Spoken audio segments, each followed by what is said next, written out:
The Iranian government wrings its collective hands with glee at soon being awash in money that can be used to help their nation become a working part of the world and bring about a level of peace not seen in Middle Eastern decades.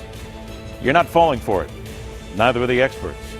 Everyday experts dig into how America can get a handle on ISIS, Al-Qaeda, and their ilk. Every day, those groups spread the message of hate. Innocents die, and we still fail to understand the nature of the enemy.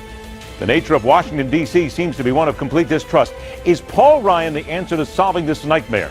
And is Ted Cruz truly hated by everybody, as one candidate claims? And on this day to honor Dr. Martin Luther King Jr., there are lessons still for all to learn. And the realization one political party should stand closer to Dr. King's message than anybody might imagine. Let's begin another week with the only news talker that refuses to bend to simple-minded whims. I'm Ed Berliner. This is The Hardline for Monday, January the 18th, 2016.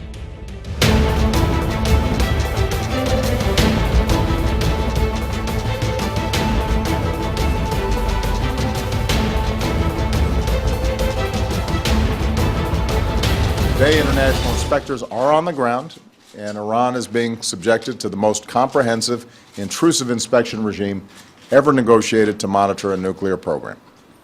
Inspectors will monitor Iran's key nuclear facilities 24 hours a day, 365 days a year. Now that Iran's actions have been verified, it can begin to receive relief from certain nuclear sanctions and gain access to its own money that had been frozen.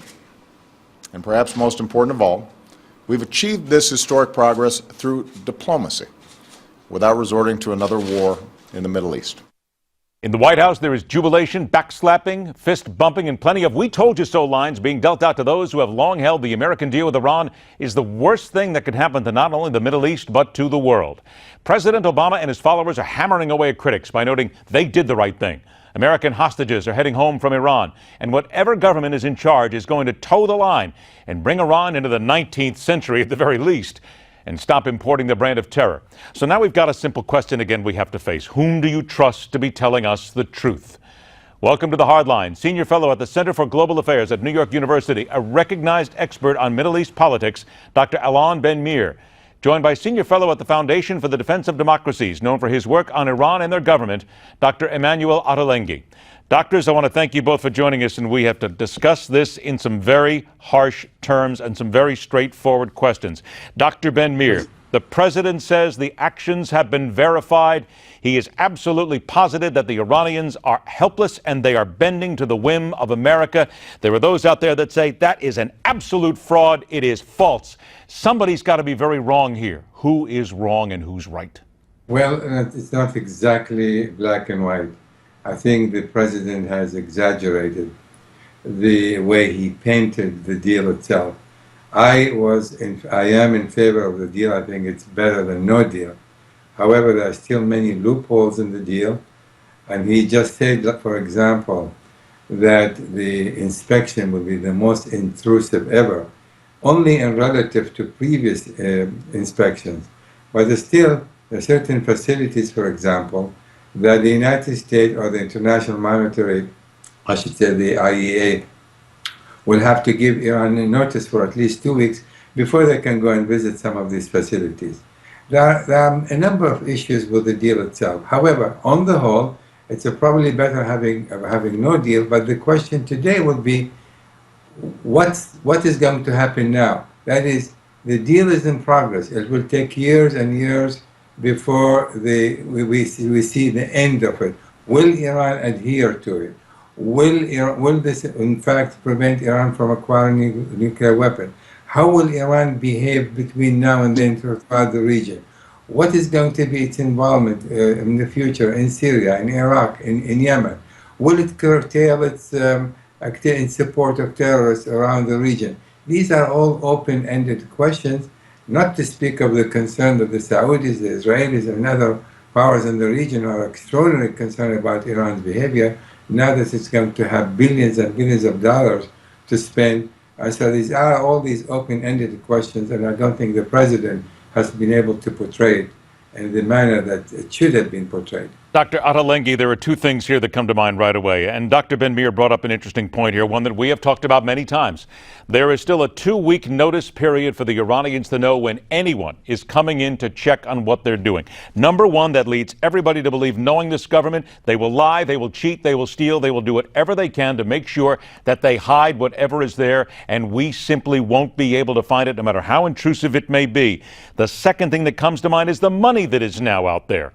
Because certainly they may be able to purchase certain things such as airliners and bring cars into their country, but they are also the state-sponsored terrorist nation that still looks and puts money into the hands of Hezbollah. It is still, at the end of the day, a bad deal. Can we not just say that out loud over and over again? Yes, that's right. Even though the Iranians have accepted a fairly intrusive set of inspections for their declared facilities, namely the ones that they admit to having and we know about, there is still a lot of uncertainty about how effective this verification and inspection regime can be with finding possible undeclared facilities. The Iranian nuclear program, after all, has been clandestine for most of its history. Most of the facilities that were contentious and part of the subject of negotiations were exposed by either opposition groups or by Western intelligence services. The Iranians did not inform the IAEA as they should have done before starting to build those facilities. So one of the key problems of this agreement is precisely that it falls short of giving the ability to the inspection regime it creates to go after potential additional clandestine facilities. If you don't mind, let me turn from the facilities for just a moment here, because I only have a few minutes left and I need to get both of you to comment on something. Here's Congressman Robert Pittenger of North Carolina, noting that the return of the Americans imprisoned in Iran is welcome, but he says the cost associated with this return may be too high. Here's what he said. We have paid a price. We paid a price in a major way to bring them home. Yes, we do rejoice in this moment and we celebrate this moment, but we also recognize that that door now is open even further for what could happen in the future to other American citizens traveling throughout the world. Dr. Ben-Meir, let's pull back for just a moment here. Is it possible that the president did what was necessary in order to bring these Americans home, and that it was, and people will bite their lip on this, that at this time it was the right thing to do to get their freedom, the only thing he could do? Well, I think this is the right thing to do. You have to remember, these people are criticizing the action, the exchange of prisoners, should also answer the question, do we want to leave our American fellow men in Iran? But that would be the only options left. So these people have been released by the United States. These were not criminals, they were not terrorists. They were these people violated the sanctions regime. And so I think the exchange of prisoners at this juncture, it was wise. There's no point in leaving our American fellow men in prison needlessly when there's an opportunity to release them without really paying that high price as the speaker earlier, this gentleman has just quoted. Okay, let me get to this right here, if you will. Dr. Ottolenghi. The release of the prisoners. But in exchange for these prisoners, America freed 7 Iranians in U.S. custody. They stopped trying to arrest 14 others, 2 of whom the American government, has accused of funneling weapons to the Assad regime and Hezbollah in Syria. Doctor, we have released people who very likely are going to go right back to state terror and may be involved in killing more innocents, yes? But that's not the case.